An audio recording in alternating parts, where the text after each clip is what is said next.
You are listening to the O'Brien and Bolt podcast. On the program today, we welcome back Mr. Fix-It. Well, hello, Michael. How are you today? I'm doing just fine. Oh, good. Good to have you back to talk about solutions to common We're household... not going to talk about the weather because everybody else is talking about it. And you know what? Nobody's doing anything about it. I love that. Yeah, I just that's love right. that, and I love saying it over and over. Well, now in the past... Everybody talks about the weather, but nobody does anything but about it. That's right. Now, in the past, you talked about... And on your show in the past... fixing a talked wobbly about washing machine. Oh, and, my goodness gracious. And same problem with the dryer. Cards and letters. Yep, we're still getting them on that one. Well, I haven't received any, but we talked about that, and today we're going to talk about some things that will really change your life and turn it around, put you back on track, and get things copacetic, so you can get along with your daily life and not have to be the constant interruption with the world we live in, the technology today. Who can figure it out? I don't know. Exactly, and we're gonna take a stab at it. We're gonna focus on one of the fixtures of every household, and that is. I love appliances. Am I too loud? You're enthusiastic, Mr. Fix-It, and that's. I aim to help people get through their. A lot of people have a lot better, more important things to do than worry about a toaster oven, an iron, an ironing board. So let's get things fixed and move on with the rest of your day and spend some time with the grandkids or your children or the neighborhood. Well, today we're going to focus on... I was a Cub Scout for almost a whole year there. My father was the pack master of I'd like to hear about that number sometime. 45. San Mateo County. Oh, that's California, really... just south of the airport there. You must be very proud. So today we're focusing on the refrigerator. This year's theme is the Costanoan Indians. Oh, and boy, were they go team. Not a happy group. All right, those Costanoans. So let's talk about the refrigerator, how to manage. Missionaries came in and they just kind of took over. Hey, wait a minute. Yeah, and it's a sad chapter. Let's focus on the refrigerator now. What are some of the common things that happen go wrong with the refrigerator? Well, that it doesn't work. Or it's not on, it's not plugged in, it's too hot, or it's too cold. Those are the main things.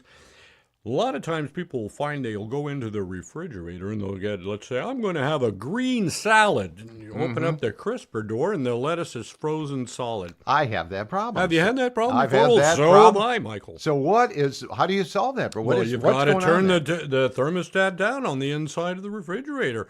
Now, if it's too cold, the temperature's probably affected the dial, so you're going to need to get some gloves. I suggest some gloves that'll keep your hands nimble while maintaining the natural body temperature of your own metabolism. 98.6, generally speaking, is the medium there, so you don't want to, by turning up the... trying to work with that dial take so long that you get frostbite on the tips of your fingers, use the usage of them for a couple of days. Might even get frostbite and have to have the gangrene sets in, and then you've got one hand's got little short fingers on it, and the other hand, you look funny.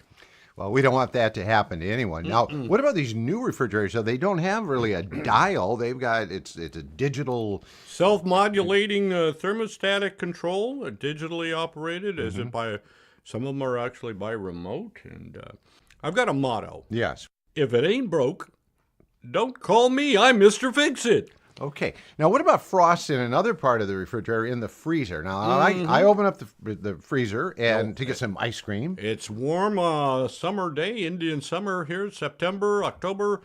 Maybe it's a springtime. Maybe you're just off your diet completely. And I'm sure if you're not, you probably should be on one. But sure, ice cream's good any time of day. How about a chocolate shake or a root beer float? Oh, I love those too. Love them too. But sometimes there's a lot of frost. The freezer section is just too cold there as well. The condensation. Once that temperature drops below freezing, or just gets right around 32 degrees Fahrenheit, and we're only talking about Fahrenheit here. Don't get me started on the whole Celsius controversy. They're very tribal confrontations among some of the other Mr. Fix-Its and the people that are involved with the temperature, weathermen even sometimes. I've seen fisticuffs, believe me, me. But let's not go there. Let's not go down that rabbit hole, Michael. No, you've got that concentration, so the ice freezes up on the ice cream, and then you've got this icy crust on your mint chip. And sometimes I'd never put mint chip in a root beer float. That's strictly a vanilla kind of an affair. you're a traditionalist. Oh, sure. Yeah. Now, sometimes Old school. Sometimes a freezer is so full of stuff; it's been in there forever, and that's one of the problems. When the air is not circulating, that's why. So let's talk about organizing your refrigerator. Well, let's talk about throwing out the food that's no longer any good. Check your dates. How about tips on that? How do you? Well, look at the Best Buy date stamped on each and every package. By law, might I add. By law, my friend.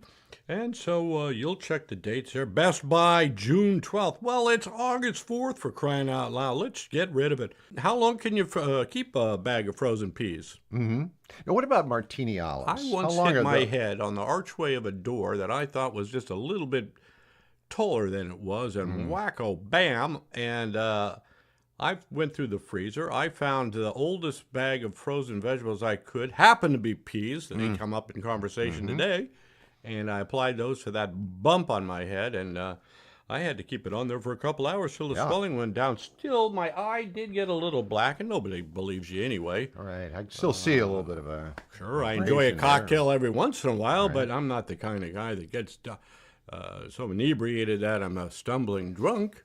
Speaking of cocktails, how long... Look at me. You look very clear-headed, but how long will I'm Mr. Fix-It. cocktail martini olives, how long are they good for in the refrigerator once they've been opened? They go right away, let me tell you.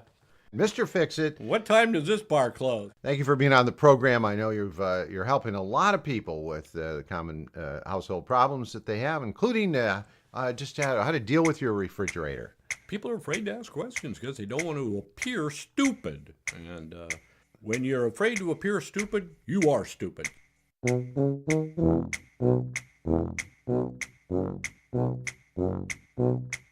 You've been listening to O'Brien and Bolt, the podcast. I'm Michael O'Brien, And I'm Geoff Bolt, and our job is to entertain. as well as inform You know, if you like what you heard today, please give us a big thumbs up on your source for... all your podcasts. And you can find us on Facebook at O'Brien and Bolt. Thanks.